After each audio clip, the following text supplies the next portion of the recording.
Hi everyone. I'm going to speak to you about lesson 1.2 from the Good Project lesson plans today and just give you a little overview of some ways that we would think about teaching this lesson. So first of all, this lesson's goal is to help students differentiate and understand the relationship between good work and work. And this is a lesson where we are modeling a See, Think, Wonder routine with different dilemmas and asking students to think about their own dilemma and using a See, Think, Wonder routine with that dilemma. So first of all, you might have heard this in my previous video about lesson 1.1, but in case you haven't, I do advise having things like the video links ready for your lesson. So for example, we ask you to review the 3E's video again with students in this lesson. So having the video links ready for the Good Project website are a great thing to do. And I've put it right here. So thegoodproject.org/videos. And again, if you just scroll through, you can find the 3E's video, find the YouTube link. So for example, right here, click on it, go to YouTube, get that link.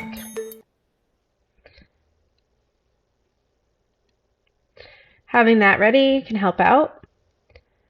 Then we do a quick introduction, reintroducing the 3E's to students. They got to think about their own definitions of these concepts in lesson 1.1, but now in this lesson, they're really coming to better understand the Good Project's definition of the 3E's. In part 2, this is when the teacher really needs to think about their own conception of these concepts and applying them to the dilemma.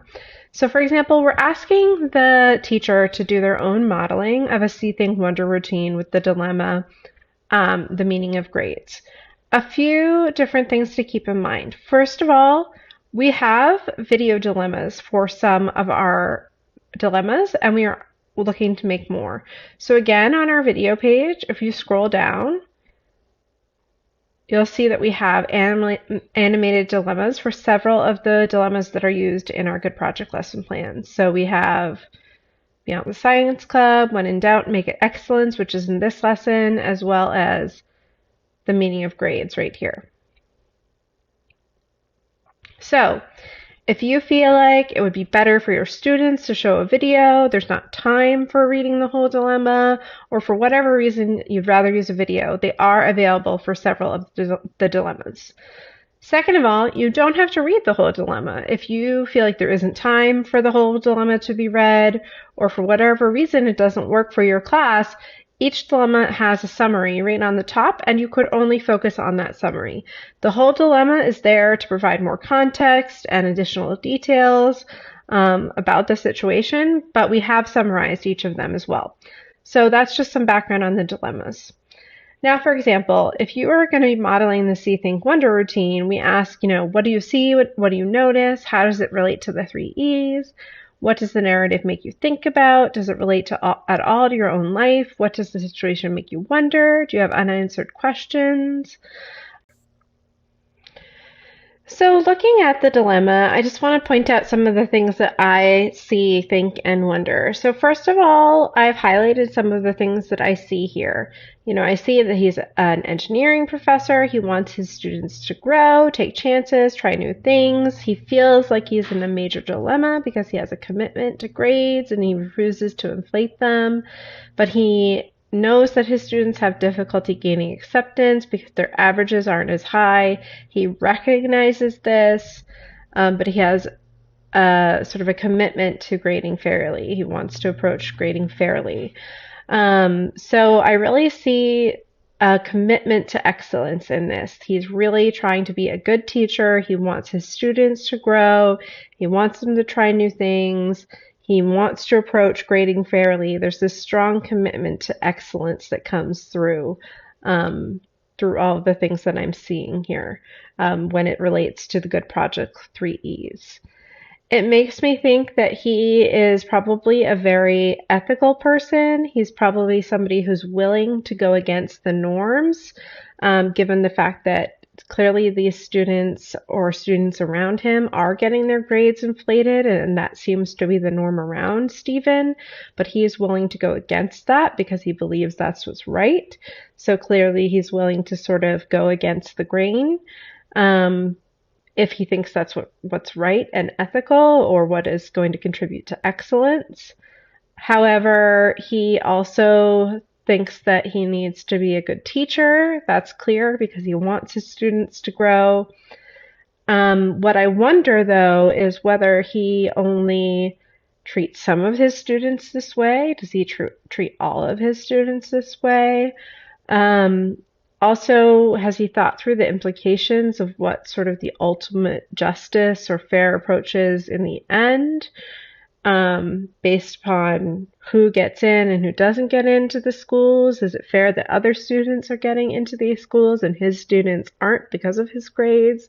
I don't know, but has he thought through the implications of that? Those are some of the things I'm wondering.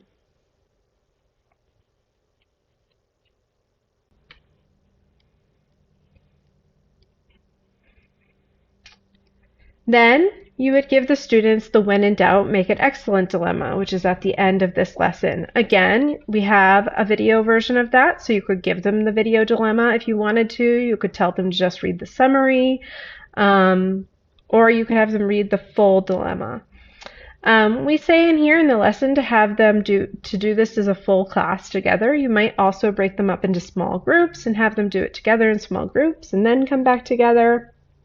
We talked in lesson 1.1 about using online technology like Padlet or Miro, which I'm using right now, to help do some of these activities. So you certainly could use Miro to set up a See, Think, Wonder. We've had teachers do that before.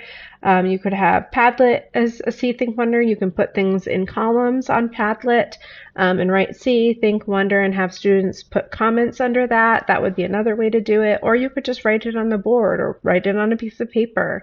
There's a lot of different ways that you could have them do that, or we have the worksheets for you here. And so again, just having those, trying to get the students to talk through their own thinking around the dilemma.